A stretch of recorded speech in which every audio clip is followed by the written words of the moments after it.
Yeah, man. Hello, my YouTube friends. Thanks for joining in tonight. If you haven't hit that subscribe button right down there, please do so and slam that bell because we got a lot of great things going on. And one is the Shure SM7B microphone giveaway. You don't want to miss out, man. All you have to do is hit that subscribe button, slam that bell, and type down there as to why you love the Shure microphone. It's it, man. That's all you have to do to enter the contest, man. In a week and a half, we're going to be doing another drawing on this puppy. And it is, you do not want to miss out on it, man. It's a great microphone. And we just appreciate you guys hanging out with us tonight.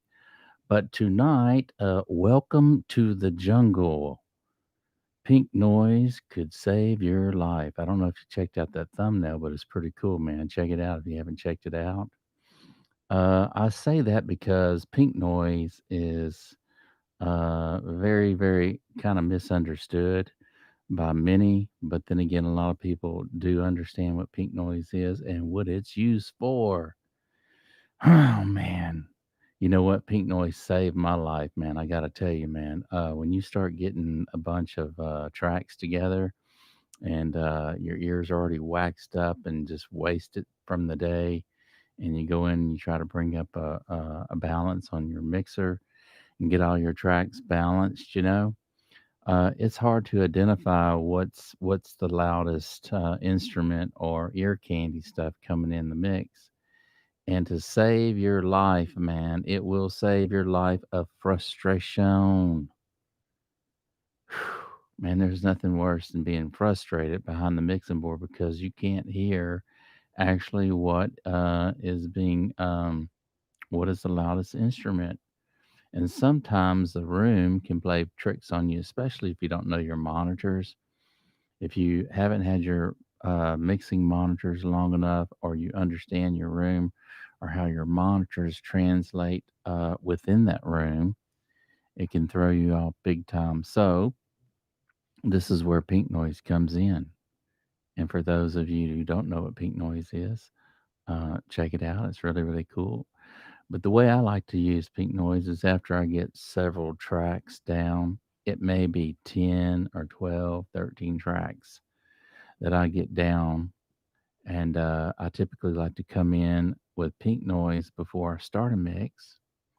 This just helps me get everything balanced out.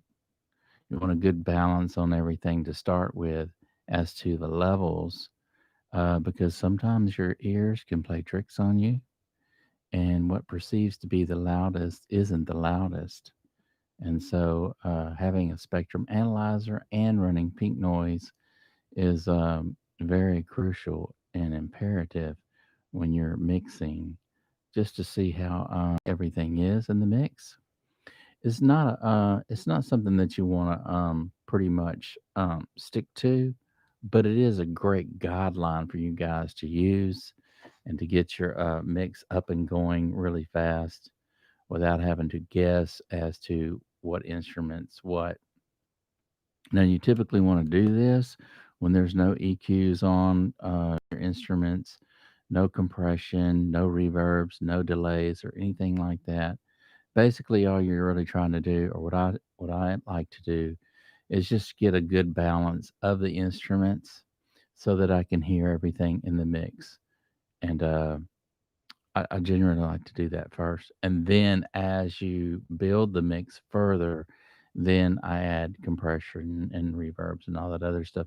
And what's really cool is I'll check again at the end of the mix just to see how close I am. And at that point your ears won't lie to you as far as having a good balance. Like I say, at that point it's just use pink noise as a reference. And the way you use pink noise, for those of you who do not know how to use pink noise, it's really, really cool and super, super easy. And it will save your life of frustration, man. I'm telling you, and save you tons of time. Just go ahead and use it. Just go ahead and use it and see how close your ears were to getting a good balance on the mix. That's what's really interesting. I think that's when I started getting better at my mixes, at getting closer to achieving a good balance. Now, this doesn't determine a great mix by far because you're going to come in after the fact and add certain key elements in the song of the driving force that you want to be the driving force of that song. You may be wanting to DB some snare hits in the tune that are really popping in your face throughout strategically through the song that you want just to snap. Or you may want a bass line to be a little louder or more the driving force. But the pink noise will get you a good balance to start with, and then you start adding all that cool little ear candy stuff, man. Start putting in that ear candy stuff that actually make a good create that good vibe in that tune. So the way I like to use pink noise is I typically strap it on my master track and bring it up to I want to say around 5 or 7 dB below zero, and get a good level there. And then what you want to do is start on track number one, and that might be your kick drum or that might be your bass guitar, whatever. Mute all the tracks, mute all your tracks across the board, and unmute track number one, and bring that kick drum up slowly, slowly, slowly till you barely hear that kick hitting. Okay, boom, boom, boom, boom, and then back it back down just slowly to where it just tucks right underneath that pink noise. Shh, and that's what it sounds like. Shh, pink noise, white noise. Sounds like that, man. So then you want to just back it on down right below that to where it's tucked right underneath that noise, and then mute it and move to track number two. That might be your snare. Tat, tat, tat, tat. That might be your snare drum. Bring it on up to where you hear that you hear the pink noise on track number two. Shh. And then to where you start hearing that tat, tat, tat. And then bag it on down just a little bit. Tuck it right underneath that pink noise. And you want to go through all your tracks like this individually. Not all of them at once, but individually. So mute all the rest till you get to all the tracks done.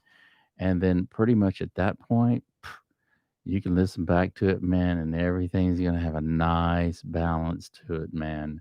Now, this is before all your compression, all your EQs, all your reverbs, all your delays, all your special effects that you're putting on there. This is just to get you a good balance. And sometimes, like I say, your monitors, whether it's your headphones or whether it's your room, a lot of times if you're not familiar with the room that you're mixing in, your monitors will fool you, man, because you're hearing the room and not the speakers. And so things, a lot of energy in the bass can build up in the room and deceive you, man. You don't want that. So instead of wasting all your time trying to figure out, do I have a good balance with the song? Is there something that I don't want to be too loud in the mix? What am I trying to achieve in the mix? What is going to be the driving force of the mix? Is it the bass guitar or the drums, depending on what kind of song you're actually mixing out? But these are some things that you have to ask yourself. But before you can even do any of that, it's really cool to have a good balance on everything. And you'll hear some pros and cons about it.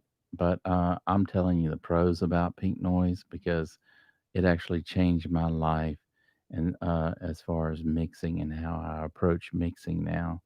And it saves tons on ear fatigue, man. You don't have to sit behind the monitors a long time guessing as to whether you have a everything's balanced, and and then only to the fact of after burning a few CDs or MP3s and getting it out to your vehicle and other devices, and realize that you were way, way, way, way too loud on the kick drum or the bass guitar or the guitar or whatever.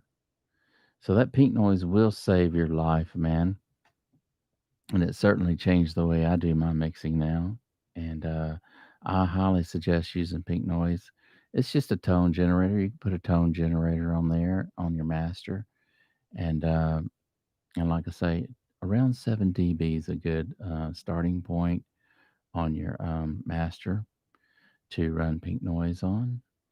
And that way, when you bring up all those other tracks, it's just a good area to mix in general. Between 7 and 5 dB below 0 dB, only because that's about how much headroom that you want to save, around 5 to 3 dB, whenever you hand it over to the mastering engineer. You need to leave plenty of room, enough room for him to actually bring those levels up to radio quality sound that's going to compete with the rest of everything on the radio, man. So by leaving him that headroom, what it does, it he can run it through all his great gear and fatten things up and EQ things off, give you that smiley face that you need on there, and run it through all his great gear to, like I say, get it radio ready, man.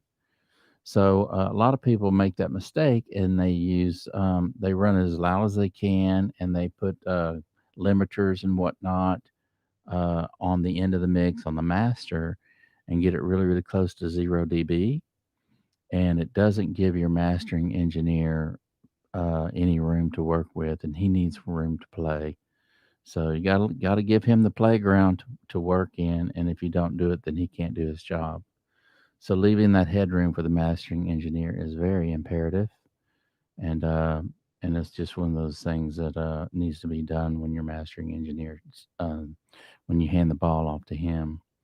And a lot of people make that mistake, like I say, and actually get it too close to 0 dB, and he don't have any room to work with, man. So you want to leave that room for your mastering engineer. Very, very important, and let him bring those levels up to where they need to be.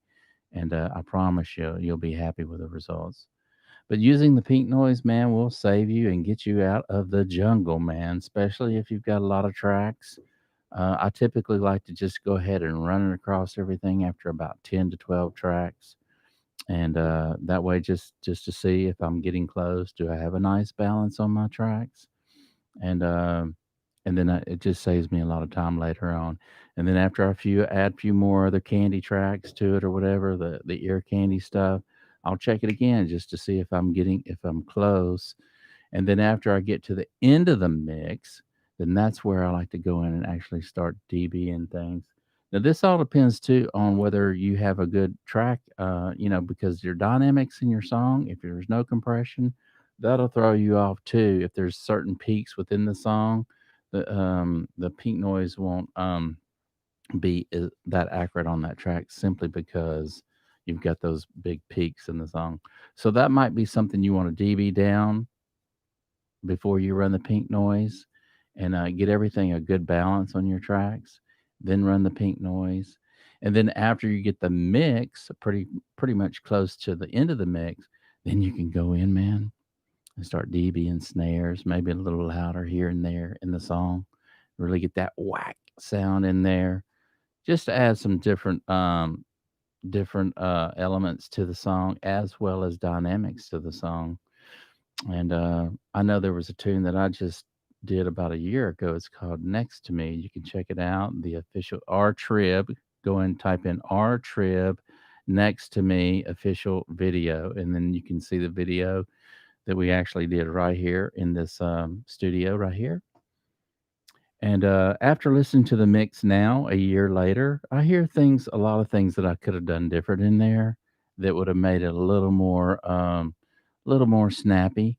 And one would be going in and actually DBing the snare here and there throughout the tune, just to give it that little extra pop, where you want to hear the snare. And then the bass guitar. There were some areas in the bass guitar. So this is why having other ears in the process of your mixing really, really helps, because you can look over them and say, "Hey, man, am I getting close? What do you think?" And you get a few more ears in on it that's experienced and can kind of guide you as to making the right decisions. Because, like I say, after a year later, I would have probably mixed that song a little different than I did, and probably would have spent a little more time with it too. But I was ready to get it out. But the end results wasn't too bad. Check it out, man. R Trip Next to Me official video, and give me a thumbs up, man. help me out, help support me, man.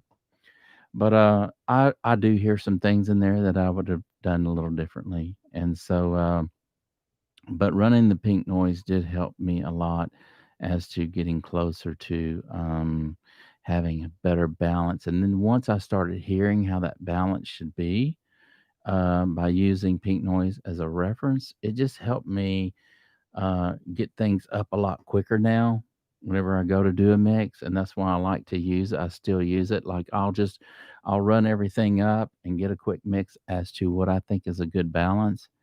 And then in the middle, somewhere along the way, I'll check with pink noise and just to see if I was pretty close or not, you know? And because like I say, sometimes our room, if it didn't treat it right, and our monitors, if we don't know them long enough or well enough, um, the way we perceive sound can be deceiving. So that's one thing that you want to get right. You know, get to know your monitors is very, very, very, very important, y'all. Get to know how they sound and how they translate on other speakers too. You can have the best speakers in the world, but if you don't know them and they're not your best friend and an extension of your body, your ears, man, it can take forever if you don't, you know, your mixes can take forever getting right if you're not, if you don't know how they translate to other devices and your room's kind of way out of whack, you know. So that's another good reason to use pink noise, y'all. Man, just go ahead and throw that baby across. Try it out, man. Try it out. Put it on your master and about 7 or 5 dB below zero, man. And bring up each track till you like I say, till you suddenly hear it peeking its head through the mix, and pull it, tuck it right back under. Do all your tracks like that, man. It don't take that long at all to do it. I've seen some other videos on people running pink noise and whatever, and they were saying it was a hassle, and they just had different opinions about it, man. But it really doesn't take that long at all, man. Once you do it once or twice, you know how to do it. Bring it on up, move to the next track, bring it on up, move to the next track. Probably within 5 minutes, you can have it done, and it'll be a good, safe balance for you guys to start at, man. It'll save you from walking in the jungle, man, and getting deceived, you know.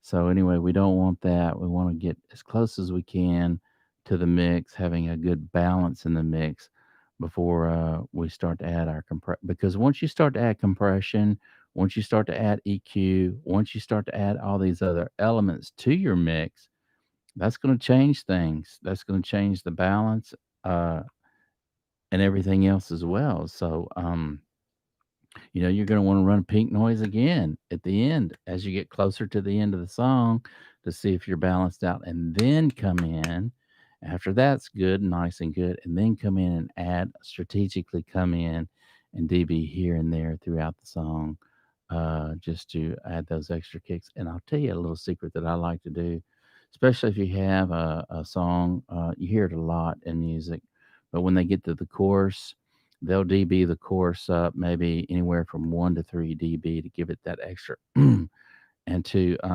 springboard from the verse to the chorus. It's a nice springboard way to ramp it on to the chorus and give it that extra and kick. So you hear that a lot, man. And you know, I used to hear it and would just think, wow, it's just really powerful right here. But that's what they're doing. They're actually DBing that part up to use it as a springboard to jump you from the chorus to the from the verse to the chorus to actually add some excitement in the tune, man. And that's what we want. We want excitement. We want things moving around because it is a stereo field, and look at it like that. We want things moving around in the mix from here to I tell you what, listen to some of those old Led Zeppelin tunes, man, and tell me if how those mixes sound, man.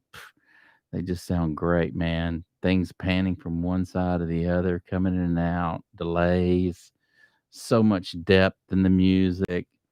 Um, just really, really, really cool stuff they did back in the day, you know, mixing and whatnot. But I was going to say the other night, and I got cut off.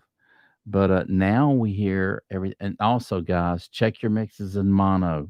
Always go back and check your mixes in mono because you know, if you can get a good mix in mono, it's typically going to sound good on everything. And the reason why?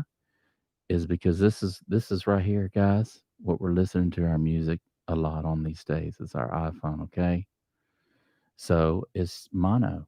It's just a little video speaker in there, right? And so, and that's what all the kids are listening to and everything. And they're listening to their songs on MP3s on their phone. So check your mixes in mono. Very important for you guys. Don't want to miss out on that one. I hope that's a tip to all of you. And I was talking to my friend Dennis the other night, and he says he loves to do that, and he's kind of steering away. If correct me if I'm wrong, but actually to get a good mix in mono, just because your stereo field from left to right when you're doing live is different. And it seemed like whenever I was running live sound at one time, um, I'd always walk in and everything would be in stereo, and I'd put it all back in mono to check everything. It just sounded tons better in mono, and everybody got a lot of compliments on running sound, and it was because I was going in mono, and I don't know, it just sounded better. Everything hit better. Everything sounded better in mono. So why not mix in mono? So yeah, man. I hope that goes a long ways for you guys tonight, man. Hit the subscribe button, man. I say that because we are giving away one of these babies in a few weeks, and you got to slam that bell. You got to type in as to why you do love a Shure microphone. It can be any Shure microphone. It can be the SM81, the 57, the 58. It doesn't matter. Just type in there as to why you do love the Shure microphone, and that'll enter you in the contest, man. Wow. Love this mic. But I got to tell you guys before I get off, before we go, and I hope you guys are having a happy new year, the first day into the new year. Um, but I am fixing to, as an anniversary to myself, because I used to have a RE20, the Electro-Voice RE20. I used to have that baby. Digital audio mono capability is still important. And yes, happy new year to Digital. Yes, no kidding. Mono is very important. Thank you. Thank you for backing me up on that. Because I don't think a lot of people understand how, really back in the day, that's how we used to listen to music back in the old days anyway. It was all mono before there was stereo. And it seems like we're back listening to mono on our phones, right? So thank you so much, Digigo. I appreciate that. But I was saying the Electro Voice RE20 was a microphone that I really, really enjoyed. In case you guys are just joining in, I am a big microphone lover. I've loved microphones since I was a little kid, and they've always just been a mystery to me. And they're all different in their own right, and they all have their own little frequency bumps and attitudes and sound. But I used to have the Electro Voice RE20. It was an older one, okay? I didn't ever have the Shockmount. I don't know specifically what year they came out with this one, but I love that microphone, man. And I used it and used it and used it and got some great sounds off of it. Sang some great tracks. In fact, I heard that Bonnie Raitt, that's all she used on her vocal takes. Now, keep in mind, this lady could grab any microphone in the mic locker that she chooses to, okay? Some Neumanns, some Telefunkens, all the U87, the U67, the U47. She has access to all these mics, and I'm not saying she probably don't sing through some of them on some of her songs, but I heard or read at one time that she loved that electric voice RE20 and used it on several of her takes, several of her songs. And as we know, Michael Jackson sang through this one, on this microphone. It'd be interesting to know what was after the chain after this. So it was this. What preamp did he go through, and what compressor did the engineer put him through? That'd be interesting to know. But if I had to guess, what preamp or compressor, it'd probably be a 1073 mic pre, and then after leaving that, going through the LA2A compressor. It's kind of like the cream of the crop, the elite of compressors for vocals. So it wouldn't surprise me if the engineer put Michael, if he ran that, that was his chain. But yeah, I was talking about pink noise tonight, and I got off like I always do because I because I love microphones, man. Okay, so you guys got to forgive me, man. We can talk mics for days. But I'm considering getting another Electro Voice EV RE20. And so I called today, and everybody's closed today. And I want to see what my best price is on getting one of those babies. And I just love mics, and I gotta get an RE20 in the studio, man. I gotta get one in here. And so I've got some great condenser mics, so that I'm actually going to use it on my takes, and I've been rehearsing a lot of stuff. What's that? Did you go? There's an episode of My Advice that sounded fine, and at the time, stereo television, most viewers listened to mono, did not hear the gunshots, or canceled out entirely. Oh wow, yeah. Oh, so they were canceled out in mono. You didn't hear them. Wow, that's interesting. I did not know that. Yeah, so it is important that we check our mixes in mono, because of that very, very reason right there. Great point, Did you go? I appreciate you bringing that up, man. I used to watch that show a lot, Miami Vice. I used to dig that show, man. Uh, just some cool stuff. The soundtrack at the beginning of the show, and all the boats and things and cars. Just a really cool show back in the day, right? I know I missed that. Was it Don Johnson, and who else was in there? There was another guy that was a big star in there. His partner, man, kind of had curly hair. I forget his name, but that was a cool show back in the day. But yeah, you guys, it's important for us to do our mixes and check our mixes in mono, and also keep in mind whenever you're running your pink noise on everything, it's just a guideline, y'all. It's not nothing locked in stone, but it will get you there a lot quicker as far as having a nice balance. Because even after a while, after we age and our ears aren't as good as they used to be, a lot of time we perceive things as loudness, and we just we're off on our mix. So getting that good balance right at first is a good guideline to go by, and I love it. It changed the way I mixed, changed the way I started mixing, and just saved me a lot of time as to getting everything a good balance across everything. So man, did you go? I appreciate you making some comments tonight, man. I'm hoping that your new year is great. And that was one thing that I said in my video last night was just, man, wish your friends greatness this year, wish everybody, your family, health, and just wish greatness on everybody, so it'll come back on us, right? Man, we need a break. We need a break in 2021. We do not want another 2020. Oh, yeah, man, I bet so. I bet so. Well, you know what? They probably didn't know. Uh, the production crew probably didn't know these things back then. I'm not sure. Keep in mind that was way back. That's when stereo was. Well, they should have known, I guess. But yeah, check those mixes in mono, man. And did you? Yeah, I wanted to say, I've done some great stuff. Doing live sound in mono, and kept it in mono just simply for that reason.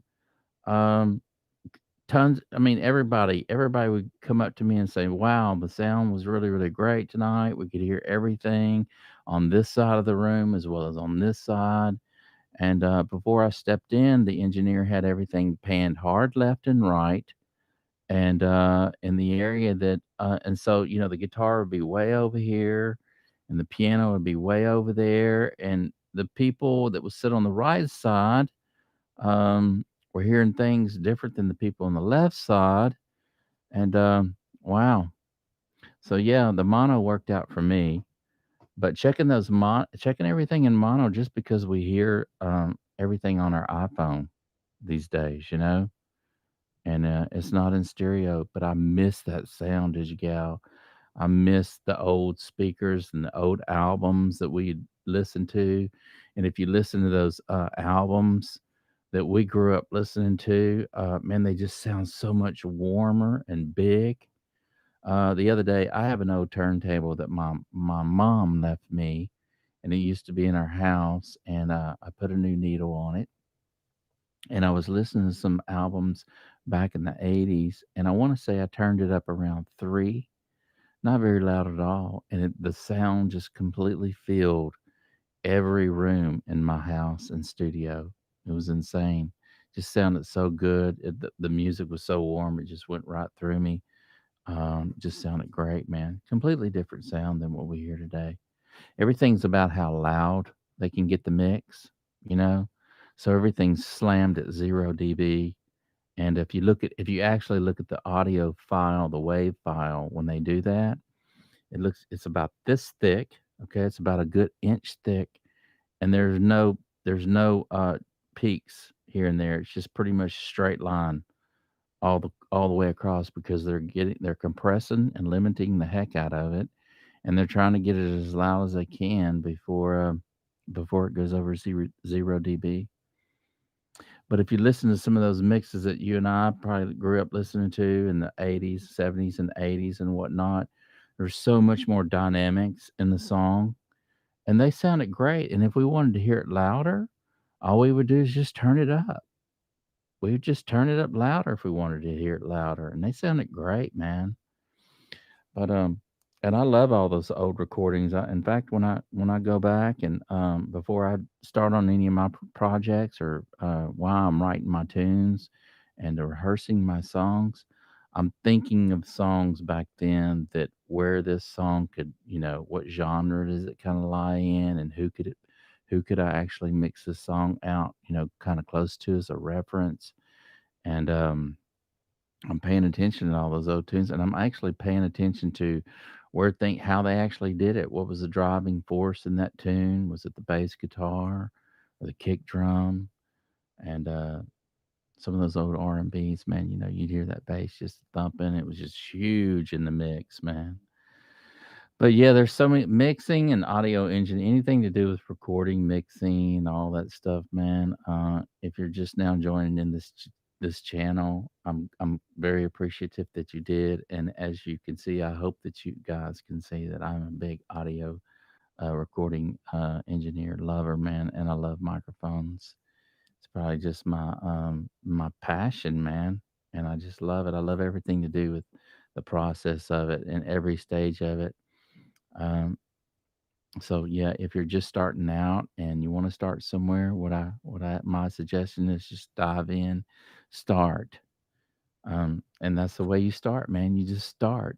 You don't say when you're going to do it or how you're going to do it, or you don't tell all your friends you're going to do it. No, you just start. You just start doing it. And that's the way you do it, man. You just do. And you'll learn all the other stuff along the way. And that's what's so beautiful about recording, mixing, and mastering, and all that other stuff. Writing music, playing music, is you never know it all. You continue to learn, and as long as you stay with it, you're going to get better, man. And it's not the destination; it's the journey getting there, man, and the friends you meet along the way. And that's the beauty of being recording and an engineer and a musician, man. It's the journey along the way. So, Digigal, man, I appreciate you joining in tonight, man. I know you've hit that subscribe button, and I know you've rang that bell. You're entered in the contest, and I appreciate that, man. Yeah, man. Wishing you luck there, buddy.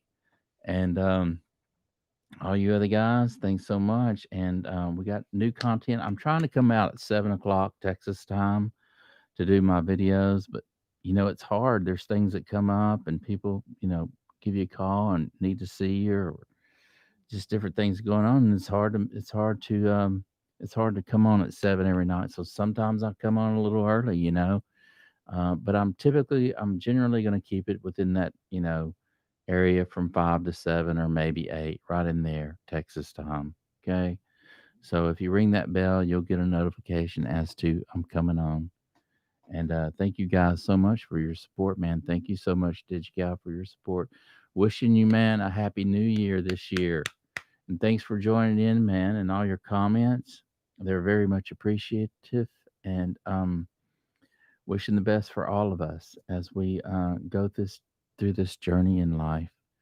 May prosperity and favor shine upon all of us. Okay. So we'll see you again. Cheers.